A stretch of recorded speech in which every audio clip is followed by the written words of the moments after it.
I have always been pro-public safety, and as the police commissioner, I've made it my business to make sure that this city is safe for our citizens. I hear on your network all the time about what a dangerous city the city of Portland is, and that's factually not true. We don't even make the top list of the top 30 most dangerous cities in America. The bottom line for me is we are improving public safety. We are improving the number of police officers we have on our streets. Yeah, they have about 800 police officers in Portland. They should have well over 1,000. Nutless wonder, this guy is as smooth as a Ken doll. He's been mayor for 6 years. The party panel is back. Stephen L. Miller, Marie Harf, and Hannah Cox. Now, Stephen, as you pointed out, it's not just Oregon. It's not just Portland. Some of the greatest cities in this country have gone to hell because of this very problem. Your thoughts? Yeah, decades of single-party rule, but we're not supposed to talk about what party has been in charge of these places like Portland or Seattle or Baltimore or Chicago or anything like this. These guys are getting what they voted for in Portland, and so I kind of have the world's tiniest violin for people who are suddenly upset at these bills that are passing and these companies that are leaving downtown Portland. I lived in Portland. It's a gorgeous city, and it's just not what it used to be. And so what you get is these people are going to end up screaming into the wind at tents out on their front lawn. They're going to end up selling their houses for half the value that they paid for it, and they're going to pack up, and then they're going to move to a redder city, and then they're going to bring their same politics with them. And places like Denver and Austin are good examples of that. That's also kind of what a virus does, by the way. So, I mean, these guys, they're not going to learn. They're just going to keep doing this until, I guess, one day maybe they do. But, you know, long-held cities, again, like Chicago, Detroit, et cetera, they've shown that they don't really want the ability to kind of hit the brakes and put the car into reverse. So here we are. No, but you have to. I mean, you can't encourage more homelessness. It is inhumane, Marie. It is inhumane, and that's what they are doing. It's fine for them for people to sleep on streets. They don't have a problem with that. I have a problem with that.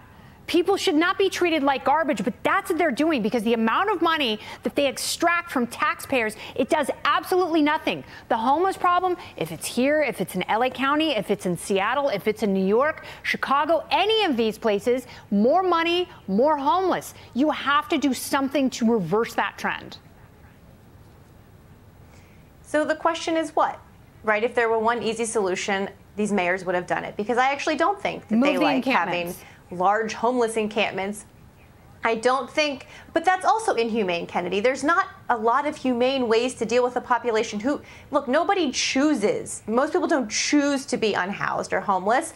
They have gotten to a place in their life for whatever reason, whether it's drugs, whether it's mental illness, whether it's the financial hardship from the pandemic, where they have no other option. So look, I actually don't think that we should be like encouraging vigilantes to confront homeless people in public parks. No one is saying that. I'm actually okay with a law that says you probably shouldn't like harass homeless people. And I don't think a bunch of homeless people are going to be hiring attorneys to sue people in court.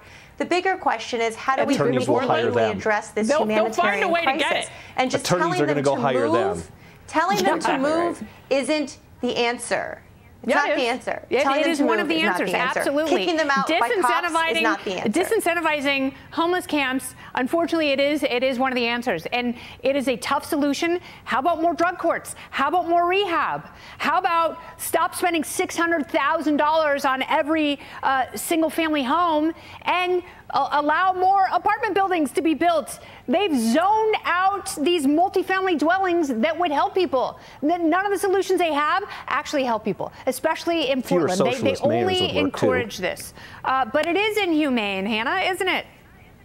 It's absolutely inhumane. I have so many problems with what was just said because we do know what would fix this. You don't see this in red cities. You don't see it in red areas.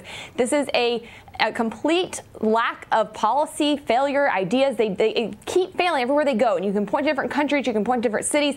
They never learn their lessons. Stephen's absolutely right. We know what we need to do to pull people out of poverty, and it's not progressive ideology. Nope. We know what we need to do to treat homelessness. And I disagree fundamentally that being homeless in America is not somewhat of a choice. When you start using drugs, that's a choice. When you refuse to treat your mental illness, that is a choice. And I think there is some culpability there, and we shouldn't continue to just pat people on the back and say it's okay. We need to have people take responsibility. And then on the other hand, we need to see politicians come in and start fixing the messes they've created. It is the fault of the government that housing is so expensive. It is, as you pointed out, absolutely zoning. Right.